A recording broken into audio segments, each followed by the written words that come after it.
What is going on, everyone? Welcome to the Laugh to Learn podcast, your weekly source for a comedic spin on all the goings-on in the world. My name is Jacob Paveo, and I come to you yet again from the Great White North, generally every Tuesday evening, Eastern Standard Time, fresh for download to listen to at work, Wednesday morning for everyone, the entire world around, though I am recording Wednesday before work right now because, well, we'll get into the news in a little bit. If it's your first time here with the podcast, welcome. Thank you for checking it out. Don't forget to hit the subscribe button.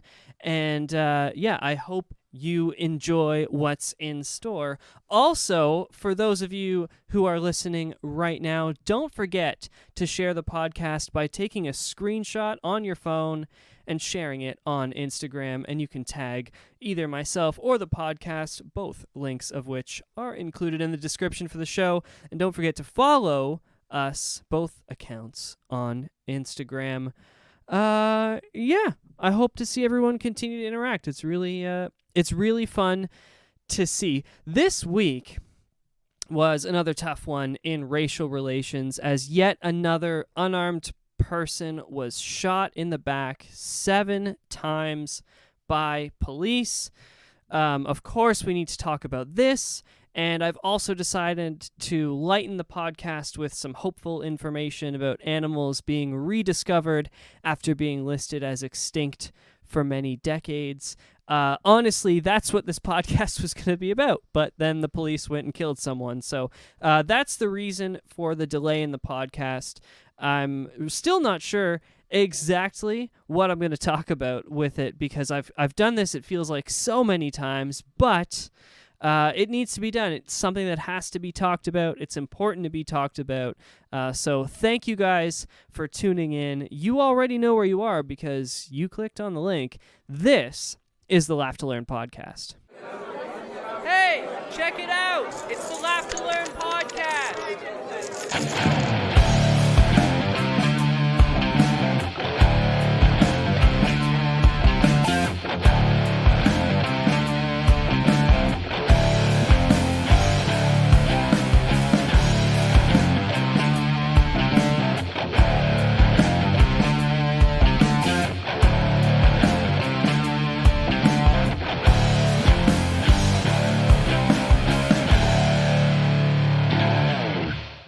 Jacob Blake, a 29-year-old black American male, was shot on Sunday this past weekend in suburban Wisconsin. So this is another one of these stories where when you start really getting into it, you really have so many questions. So we're going to get to those questions, but in case you are unaware, which I would not blame you for not wanting to read another bunch of these reports, but the quick breakdown is that police responded to a 911 call in which the dispatcher reported that a complaint said this individual, Blake, wasn't supposed to be there and that he had taken the 911 caller's keys and refused to give them back. According to witnesses, he pulled his car up near 6 or 7 women shouting at each other on the sidewalk. He did not say anything to the women, and a fight was breaking out between 2 of these women when officers arrived, and Jacob Blake was trying to separate the women who were fighting. We're not really sure why they were fighting, what was going on, but he was trying to separate the fight.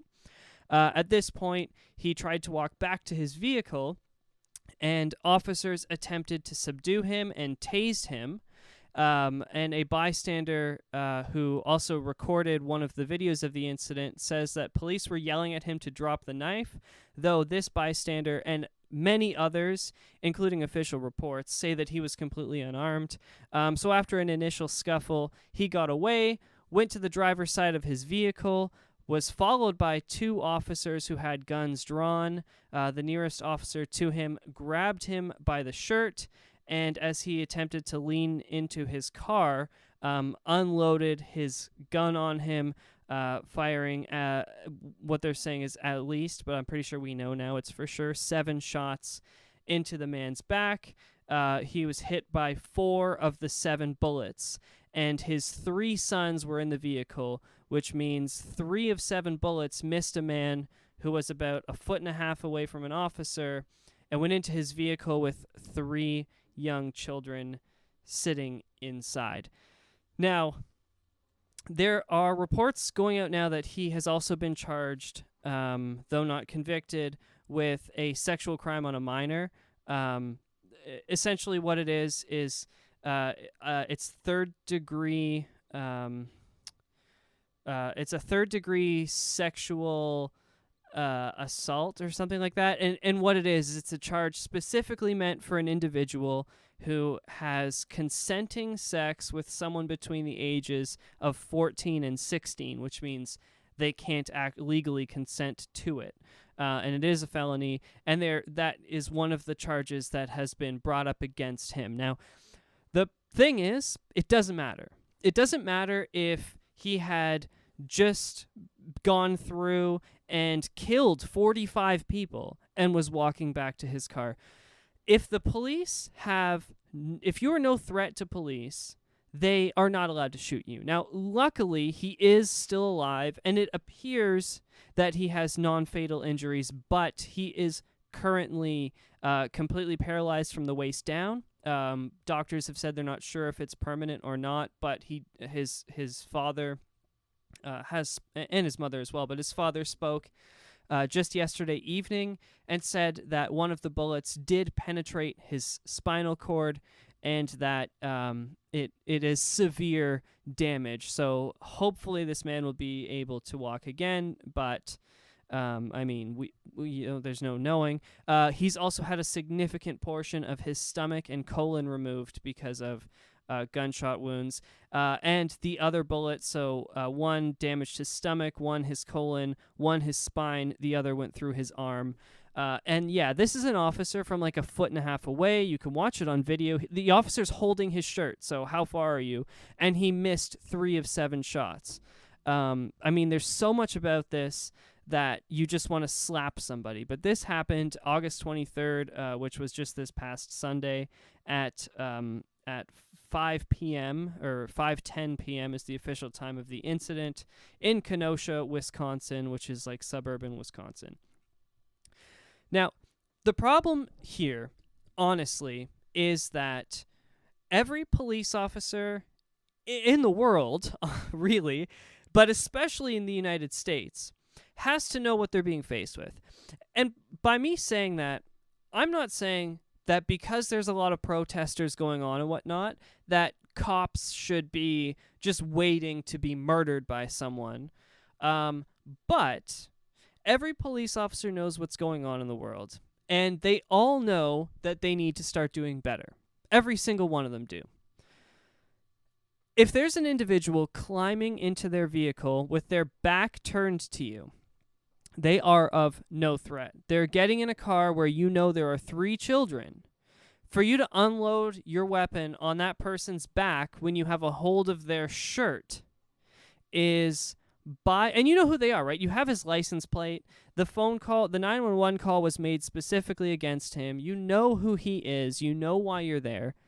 There is no reason to have gunfire rain down on that individual. There's absolutely none. There's no excuse for it.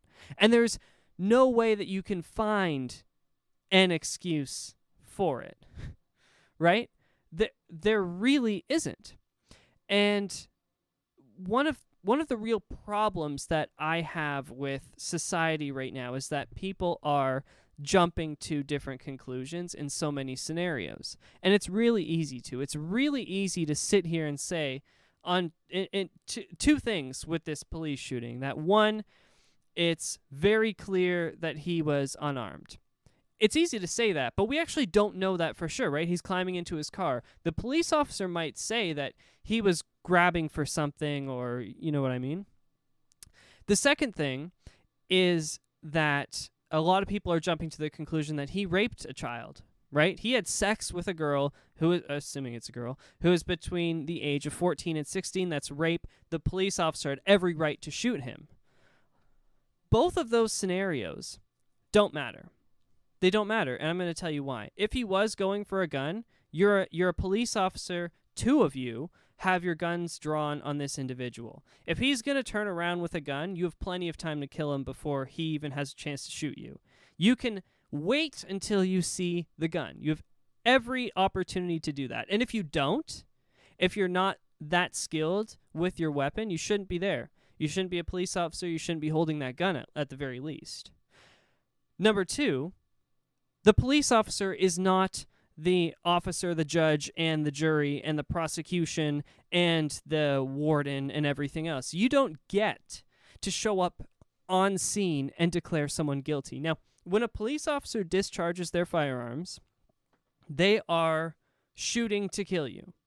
They are, by extension of the law, allowed to determine that someone deserves a capital sentence, a capital life sentence, for attempting to harm or kill a police officer. That is or a member of the public, right? Obviously, they can kill you if you're trying to kill someone else. But that is the extent of the law. You have to be actively attempting to severely harm or kill a member of society for a police officer to be able to make the judgment under law that you deserve a capital life sentence for the crime you're currently committing. There is plenty of video of this shooting. There's like 3 different angles that are out right now. Watch all 3 of them if you will. I have. And I can say that it certainly does not look like this man was any significant threat to anyone. He was getting into a car with his 3 sons to get the fuck out of that situation, is what he was doing. And that police officer, in that moment, for whatever reason, didn't want him to drive away, so unloaded his gun. He shot him 7 times. Now, you can ask anyone who hunts or is a member of the military, shoots for sport, anything. To unload your gun 7 times to someone at point-blank range, including missing 3 shots, means you were in a panic. Someone with basic gun capabilities shooting a 9mm from a 1.5 feet should be able to put 7 bullets into that target. The problem was that he panicked and he just started unloading, right? He just unloaded his pistol into this individual who had, at that point in time, not deserved a capital life sentence, and luckily didn't die from his injuries, or he's still alive, right? And like I said at the beginning, it does seem like he's going to pull through. Now, I have another significant problem with this case because, of course, when a police officer is involved in a shooting, it doesn't matter that it makes worldwide news or anything. That has nothing to do with it. There has to be an investigation into the actions of the police officer. And now the shooting is being investigated by the Kenosha County District Attorney, or the District Attorney's Office, as well as the Wisconsin Justice Department. I think the District Attorney in the area the shooting happened should have nothing to do with it because they can know the police officer. They can have a relationship with these officers. There's no reason it should be a completely separate entity that does these investigations, which is what we do here in Canada. And in much of the U.S., they do as well. But for whatever reason, the DA's office, who the police report to, in some capacity at least, are involved in this investigation. I think that's wrong. But the real problem I have is what the district attorney actually said. So he was asked by CNN what it is that his function is going to be in this investigation. And the district attorney said, quote, "We're asked to make 2 determinations. 1, did any officer in this case commit any crimes? And 2, are there any crimes that we believe were committed that we can prove beyond a reasonable doubt?" End quote. That is what I have a problem with. Because if you or I are alleged to have murdered someone, they arrest and charge us, and then they attempt to see if they can prove it beyond a reasonable doubt in court. For some reason, the police officers involved in this case are going to be determined, did they commit a crime? So did they kill this individual? If yes, then the district attorney is going to determine outside of court if they believe they can prove beyond a reasonable doubt that this police officer deserves to be arrested and jailed. That is not the way the criminal justice system works in the United States. It's not the way it works here in Canada. It is not the way it works in any civilized part of the developed world. That is not the way a democratic justice system works. A democratic justice system works by arresting and charging an individual who is believed to have been the one to have committed a crime, and then they get their time in court, where the state, in this case Wisconsin, and the federal government, depending if it's a federal crime or a state crime, but I believe it would be the state, will get to argue that this police officer did commit a crime and deserves to go to jail, and the police officer will be allowed to hire a defense attorney. Let's be honest, the police union will hire a defense attorney to prove that he did not. That is how it's supposed to work. You don't do a full investigation ahead of time to determine if a crime was committed and if someone should be arrested and charged. It's just not how we do things here.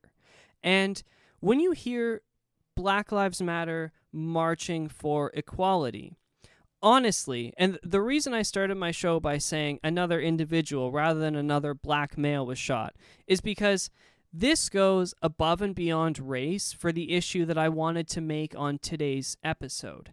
Because you can go and listen to my other episodes. Enough black people have been unjustly murdered that we don't need to get back into it. You already know, I already know, they already know, they're just still continuing to do it. So let's make it a bigger conversation and let's ask, why is it that the police officers in Wisconsin who just murdered someone are not being put on trial to do so?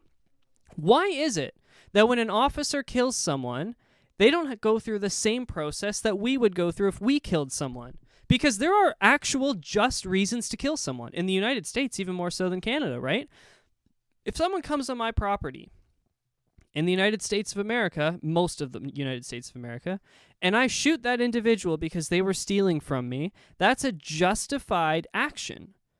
I think that person should be arrested and charged with murder, released on bail at $0 because they have a justifiable defense, and then they can go to court and prove that it was justifiable and it's done.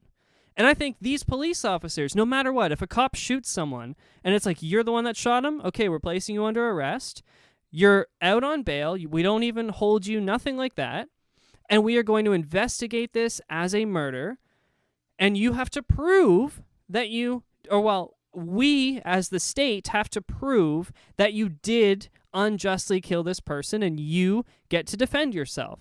And if the officer in question can defend themselves, great. If the homeowner can defend themselves, great. But you should never go into a situation, a criminal situation, assuming as the investigator that you need to be able to prove beyond a doubt before making a charge. That's just not the way the criminal system, the criminal justice system works. And it absolutely needs to change. I have no idea why no one else is focusing on this, but that is a huge problem. It is illegal, it is unjust, and it needs to be changed, it needs to be fixed, and it needs to happen soon. So moving away from the heavy conversation, because this is what I wanted to do this episode on, but instead I'm just going to talk about it in a shorter amount of time.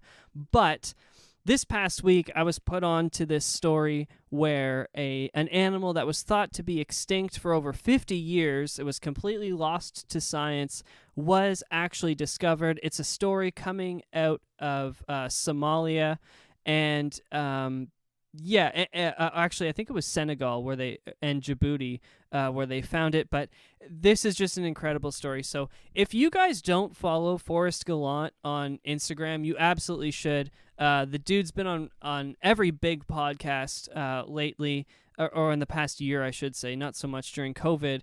But he's a fantastic individual. He literally tours the world looking for animals that have disappeared. So he actually didn't find this, but he posted about it. That's how I got to realize and know what was going on. But the elephant shrew was rediscovered. So this is a tiny mouse-like creature that was thought to be extinct for over 50 years. No one has seen it.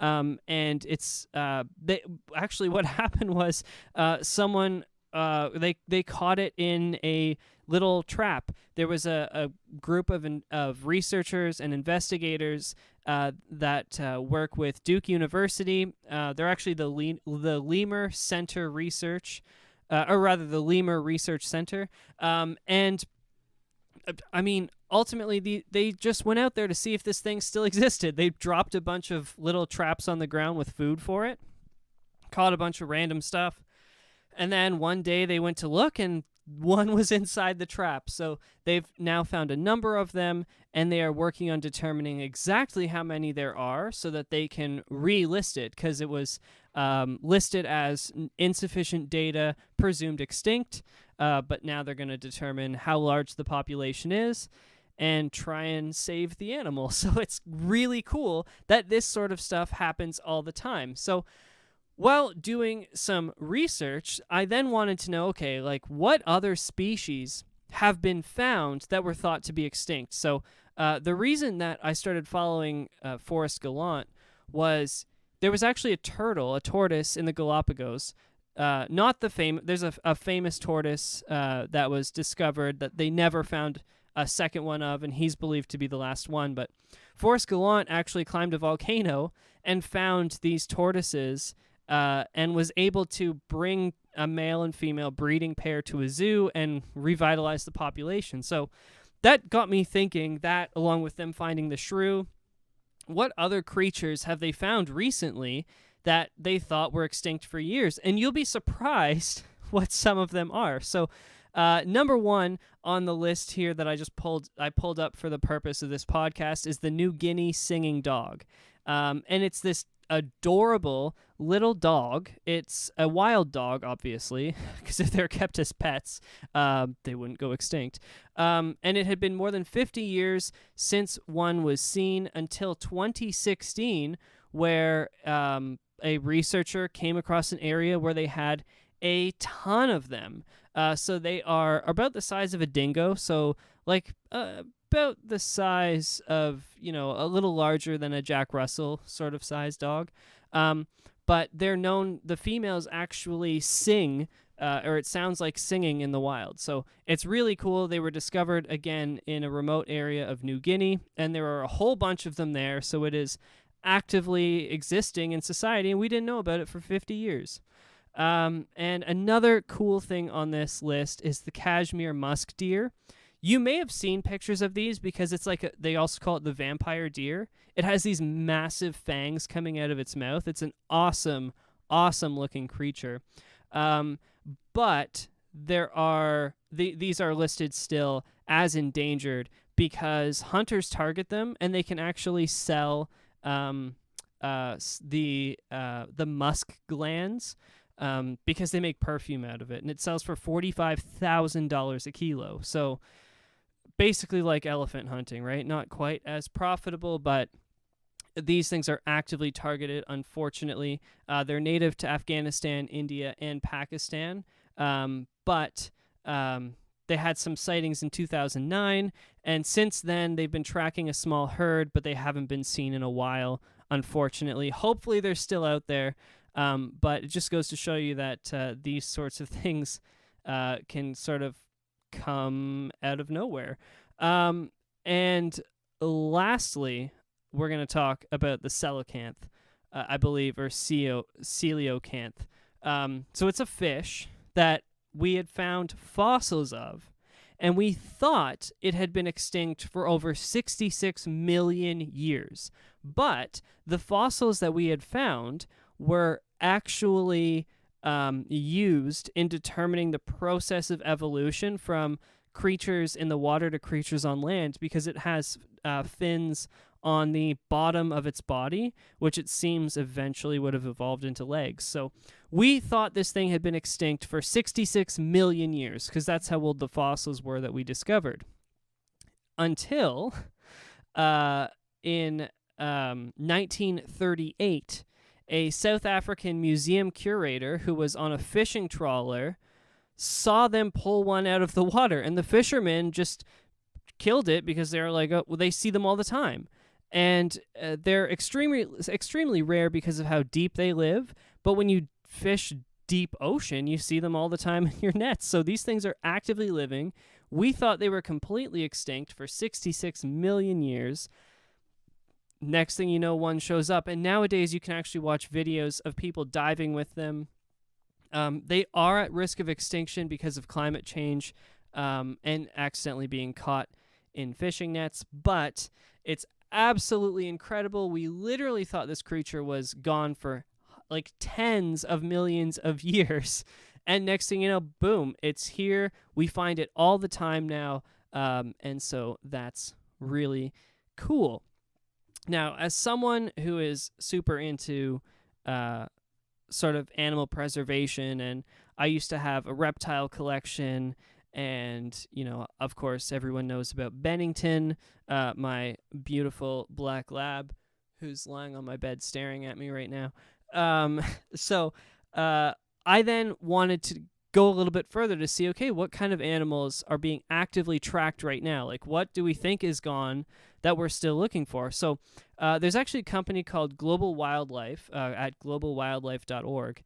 And what they've done is, you know, the FBI's 10 most wanted list. Well, they essentially created a 25 most wanted animal list. So these are 25 animals that are considered lost to science.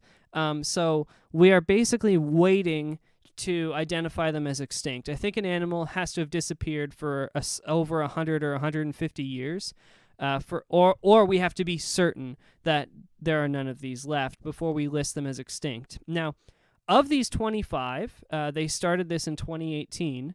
In that 2-year span, roughly 2 years, 2.5 years, 4 of 25 animals have actually been found, which include Jackson's climbing salamander, silver-backed chevrotain, which is this adorable little mouse deer. Literally, it's a deer mouse. It's a mouse-sized thing that looks like a deer. It's such a cool little creature. The Wallace's giant bee, which you may have read about late last year in November, they found a bunch of hives down in, I believe it was in South America. And that's actually listed as vulnerable. It's not even endangered. So that's kind of awesome. They found so many hives of this bee that hadn't been seen since 1938. 1938. So it's absolutely incredible. And then the last one that they've discovered off this list is the velvet pitcher plant. So it's actually a plant species that was found May 10th of last year to still be alive. It's a carnivorous plant. But on this list, there are still 21 animals that they want to find. It's absolutely incredible, the advances that are happening in the scientific world, especially in the biological world, that we aren't even aware of, because this type of stuff doesn't make news when we're talking about these horrible stories that we covered earlier today. And these sorts of things really need to be featured. That's why I wanted to talk about the elephant shrew being discovered after 50 years, because there are researchers out there who are literally going to the most remote parts of the world and giving their lives to hopefully find these super rare creatures. And it's such an admirable work that these people do. There are hundreds of species that are listed as missing to science, and hopefully a whole bunch more get discovered in the near future. As I notice them, I'm definitely going to bring them up on the podcast, because it's a really fun, exciting thing to talk about, even though it's just this little mouse-sized shrew with an elephant trunk. It's super, super incredible that we get to, see it, right? It's like photographed. There's a whole bunch of them that they found. They're everywhere. And this time last year, if you had asked scientists, they would have said, no, that thing doesn't exist anymore. It just goes to tell you, we don't even know what's here on our planet with us, and we're sitting in our rooms smoking the marijuana, looking up at the sky, hoping to find aliens when we can't even find a mouse for 50 years that lives literally right here beside us. So just an absolutely incredible thing that we discovered. And yeah, that's what I wanted to talk about. I'm going to bring it up more in the future as these animals get discovered. Hopefully, especially with COVID, it's more difficult for them to do these sorts of excursions, but they are out there right now. And hopefully we have a lot more to bring up in the future.